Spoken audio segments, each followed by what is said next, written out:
Hi everyone, my name is Kevin Carty. I'm going to talk about Fahrenheit 451 by Ray Bradbury. In this video, I'm going to explain the historical context, summary of the main events, and the themes that the author explores. To understand Fahrenheit 451, it helps to know what happens in the world when Bradbury wrote it. The novel was published in 1953 during a time of political tension and fear. One big influence was the Cold War and the McCarthyism in the United States. People were scared of the dangerous ideas, and the government accused writers, actors, and artists of being disloyal. Books were banned, and people were pressured to think the same way. Bradbury saw how censorship was growing, and he used the novel to warn about this type of control.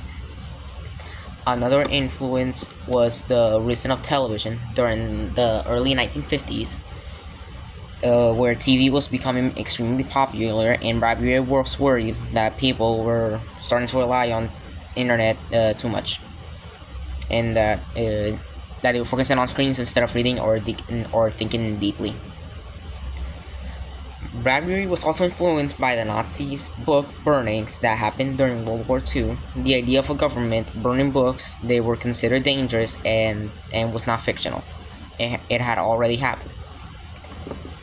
So the historical context includes fear of government control, censorship, technological distraction, and the loss of individuality.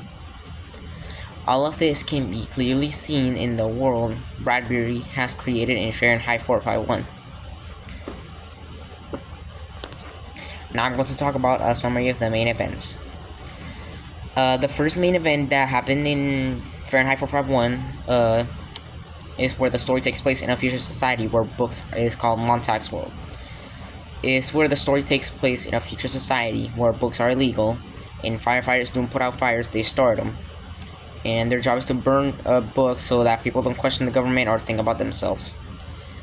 The main character is Guy Montag, a firefighter who loves burning books at first, and he lives with his wife Mildred, who spends all of her time watching giant TV walls and listening to earbuds. Their relationship is empty and disconnected. The second event one of the main events in the story is when Clarice and the first change. Montag's life changes when he meets Clarice Macklin, a curious teenager who actually thinks and asks questions and notices the world around her. And she asks Montag if he's truly happy, which is a question that he asks himself multiple times, and to break his blind obedience to society. The third event for the part is the woman who burns with her books.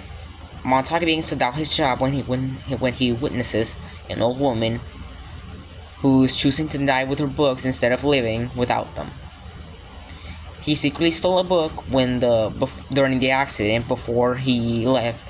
He becomes one of the first and many who actually reads of the firefighters. The fourth event that happened is when Montag becomes sick with guilt and confusion, and the fire chief, Captain Betty, visits him and explains why her book's banned. According to him, books make people unhappy because they contain conflicting ideas, and Betty says society chose comfort over knowledge. But Montag disagrees because he reveals to Mildred that he has hidden hundreds of books in the apartment or in the house, and she doesn't care and is terrified because she thinks she's going to get into trouble. The fifth event in the important events in the story is when Montag meets Faber. Montag goes to Faber, who is a retired English professor who likes to learn about books, and Faber explains that books matter because they make people think deeply and face difficult truths. The real problem isn't just missing books. is that society no longer wants meaningful information. The sixth event is that Montag rebels and tries to open people's eyes by reading a poetry to Mildred and her friends, which causes them to break down emotionally. One gets mad and one cries because she doesn't know how to handle it. And that pushes Montag into a rebellious state because they don't care. And the sixth part of the events is when Montag, after the poetry accident, Montag's own house is reported by Mildred because she betrays him, and Captain Betty forces Montag to burn his own house after a tense argument. Montag kills Betty with a flamethrower and escapes the city. Montag runs away from the city and follows train tracks until he meets a group of outcasts known as the Book People. They save knowledge by memorizing books and wait for the right moment to rebuild society. In the end, the city is destroyed in a bombing, and Montag joins the Book People to help rebuild a world where knowledge actually means something. Now I'm going to be talking about the themes in the story of Fahrenheit 451. The first theme that Ray Bradbury explores in the novel is called censorship. It's when the novel's central theme is when the government bans books to avoid conflict and keep people under control. And Bradbury shows that when a society chooses not to read or think, it becomes easy to manipulate. The second technology and distraction is that the people in the novel are distracted by screens, fast cars, and are empty of entertainment. Technology replaces true relationships, or Mildred is obsessed with her TV and family and ignores the real world. That's why her only family is the TV characters in the show she watches. Bradbury learns about the losing themselves to technology and forgetting how to think independently. The third theme that he explores in the novel is conformity versus individuality. In the society in Fahrenheit 451, everybody wants to be the same, so there was no disagreement.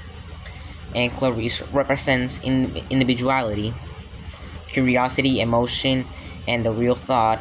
Montag discovers that individuality is what makes life meaningful.